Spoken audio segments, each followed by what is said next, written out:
The Society of the Sacred Heart of Jesus was founded in 1800 by St. Madeleine Sophie Barraud in the wake of the French Revolution.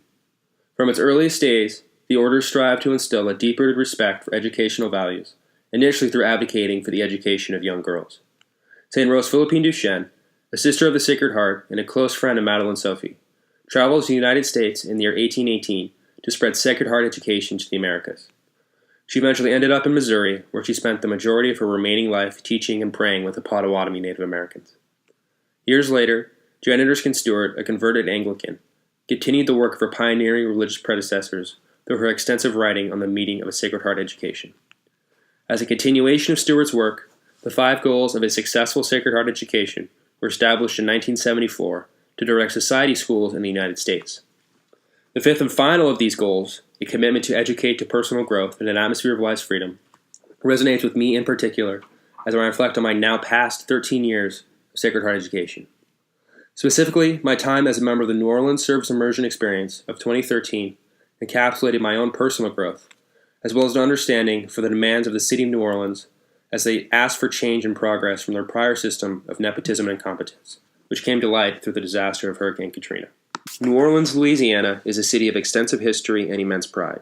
The events that transpired leading up to and in the wake of Hurricane Katrina were made all the more devastating by the pain, confusion, and suffering endured by the people of this great city. In the blink of an eye, an entire world expeditiously vanished.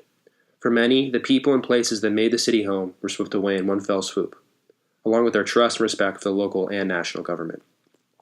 The week myself and several of my classmates spent in New Orleans nearly a decade after Katrina hit the city was one of uncommon learning experiences, unique involvement with New Orleans residents, constant discomfort, and in the end, unparalleled character building.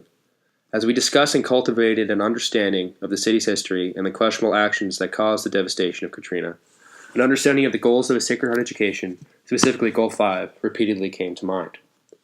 The criteria of Goal 5 states that Sacred Heart schools promote self-discipline, responsible decision-making, and accountability. As we progressed, the absence of responsible decision-making and accountability by those in power to the well-being of the people of New Orleans resonated with all of us. The mayor of New Orleans during the Katrina disaster, Ray Nagin, was convicted in 2014 of wire fraud, bribery, and money laundering related to bribes from city contractors before and after Hurricane Katrina.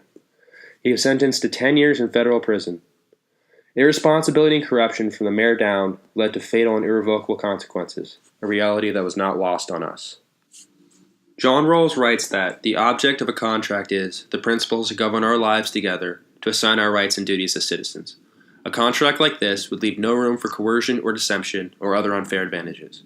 Had Ray Nagin been aware his actions would inevitably unravel the trust he gained through a mutual agreement with his constituents, the damage from Hurricane Katrina could have been reduced, and the immediate relief efforts could have been more productive. Sadly, Nagin and several of his contemporaries were not honest in their relations to the private sector, and as such sought personal gain for their advantaged position. As a student of the Sacred Heart, I realize how important it is that those in power must act in accordance with the best interests of those they represent. To me, this idea directly relates to the definition of Goal 5, which places a precedence on accountability to action and personal responsibility. Not because someone is invariably watching, but rather because it is simply the right thing to do. We spent an afternoon at the southern border of the city, facing the Gulf Coast.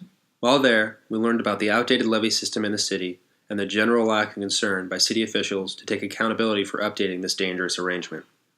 That idea stuck with me as we continued to work on houses, and, admittedly, I became frustrated. I asked myself, what is the point of this?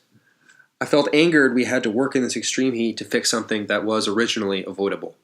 Eventually, it dawned on me our work in New Orleans was about righting the wrongs done to the people of Louisiana.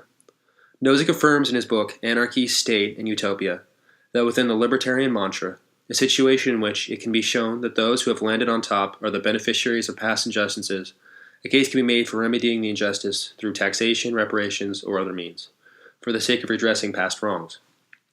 People in power had made mistakes in New Orleans, and there was nothing we could do about it nearly a decade later. Instead, we had to name those past errors and right them. Every volunteer in New Orleans had to literally, brick by brick, repair the damage still present from that turbulent time. We were taking responsibility on behalf of those people who dropped the ball nearly 8 years beforehand. The people of Louisiana were disrespected by their local and national government. William J. Byron, in writing about core Catholic social teaching values, unequivocally states that every person, from the moment of conception to natural death, has inherent dignity and a right to life consistent with that dignity.